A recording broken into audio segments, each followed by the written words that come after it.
So let me ask you about that. Today, how old would Lena be today? She would be 10. 10. And if I remember correctly, she has a birthday upcoming, is that right? Yes, sir. When would she turn 11? May 23rd. 2026. Yes, sir. She'll be a 4th grader, is that right? She would be a 4th grader. She'd be getting ready to go into her 5th grade year. That opening hits immediately because the prosecution isn't just establishing a timeline here. They're forcing the courtroom to picture who Lena would be today if she were still alive, not as a case file, not as evidence, as a child with a future. And that kind of testimony lands hard with a jury.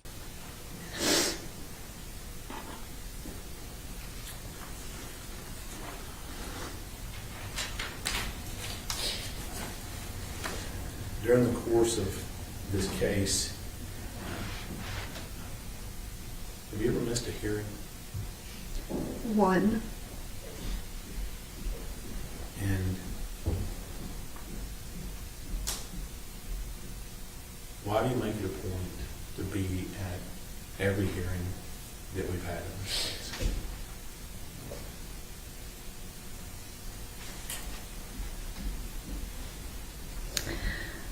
Because I had to cover up handprint bruises around my daughter's neck. And because she no longer has a voice. And I want people to know that she's not just some story. She's not just some number. She's not just some picture you see in a headline. She was loved. She is loved. And she is missed. And she was real. And she had a life. And she wanted to live. And no one can take that from her. This is one of those moments where the courtroom shifts from legal procedure to raw human reality. The mother is making it crystal clear. This trial is not about headlines or statistics. It's about a real child whose life was stolen. An emotionally charged testimony like this can have enormous impact when jurors evaluate the weight of the case. Not a single person can take that from her. And I will be her face, and I will be her voice, and I will make sure that every person in this world knows that she was loved and that she wanted to live. And we want her in our lives.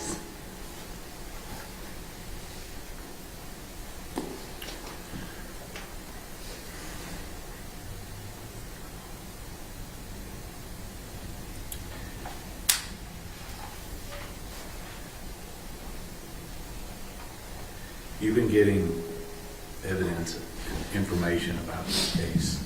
Notice how devastating this testimony is strategically. The witness is recounting the defendant's own alleged statement from the arrest affidavit. If jurors believe that account, it doesn't just suggest panic. It suggests prolonged, deliberate violence after the initial act. That distinction matters enormously in how intent is perceived. Since the beginning. Yes. And you've been sitting here and you've heard most all the evidence in this case. Yes. But in the very beginning, what kinds of things were you being given? What kind of information were you being given in the beginning? I read Tanner Horner's arrest affidavit where he said he hit her with a truck and he panicked. So he attempted to break her neck and then it didn't work. So he strangled her.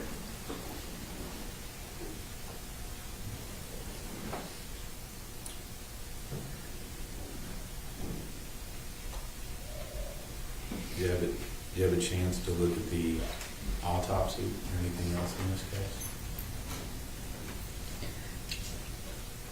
When it came out, I read it. I drove down here the moment that my attorney contacted me and said it was being released.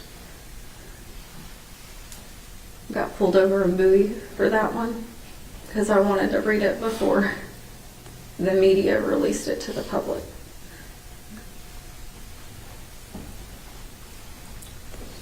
Now, if I remember correctly, you've got a little bit of medical training and knowledge, don't you? Yes, sir. What stood out to you when you read that information?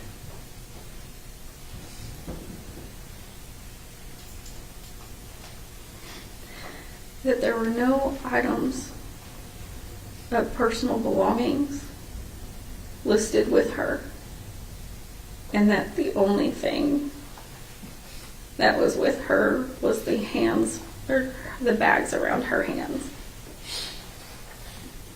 And I knew that that meant that she didn't have anything. That reaction tells you everything. Sometimes the most haunting testimony isn't someone screaming or crying. It's someone desperately hoping the evidence means anything other than what they know it probably means. Have you ever noticed how denial can sound quieter than grief, but hit even harder? On her when she was found.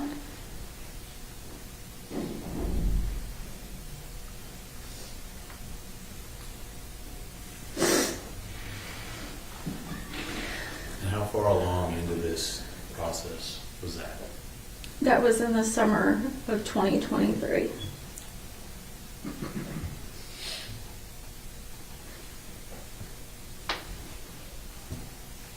And I'm just going to ask you, how did you react to getting that information in the summer of 2023? I didn't want to believe it.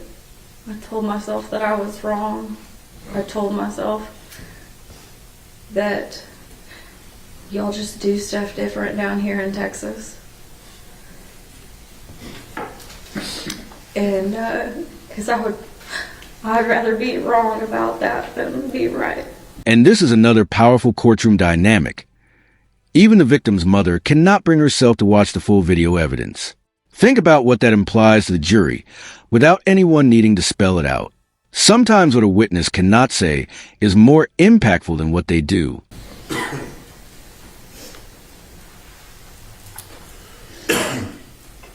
Ranger Espinoza has, we talked a little bit about some videos in this case. Excuse me. Did you have any chance to view or look at any portion of any videos in this case? I did. How much of it were you able to look at?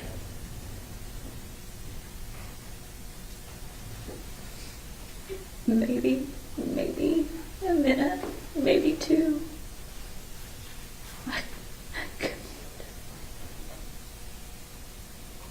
I can't. And I'm very sorry to all of the innocent people that do have to watch that. I am so sorry. I'm sorry to you, and I'm sorry to y'all too. Because none of us, not Athena, not me, not anyone in this room besides Tanner Horner, asked for what's on that video. And Athena definitely didn't. I really am sorry. That final request about the shirt is heartbreaking because it shows how grief often clings to the smallest unanswered details. Not because the shirt changes the verdict, but because for families, those missing pieces become permanent wounds. And if you're watching this trial unfold, ask yourself, what answer could ever truly be enough after something like this?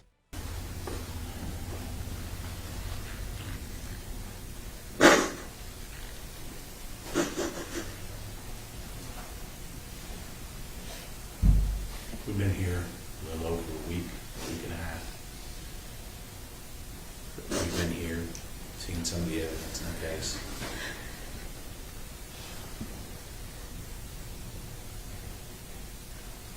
What is it that sticks out to you? What do you want to know? I know it sounds stupid, and I know it sounds selfish. I know he will never tell the truth. But I want to know where my daughter's shirt is. I want to know everything, but he won't tell me that. And I highly doubt that he cared enough to pay attention to when my daughter took her last breath. Because I brought her into this world, James, and I know when she took her first, I was there for that. I was there when she took her first steps and said her first word. But I wasn't there when she took her last. So I want to know where her shirt is.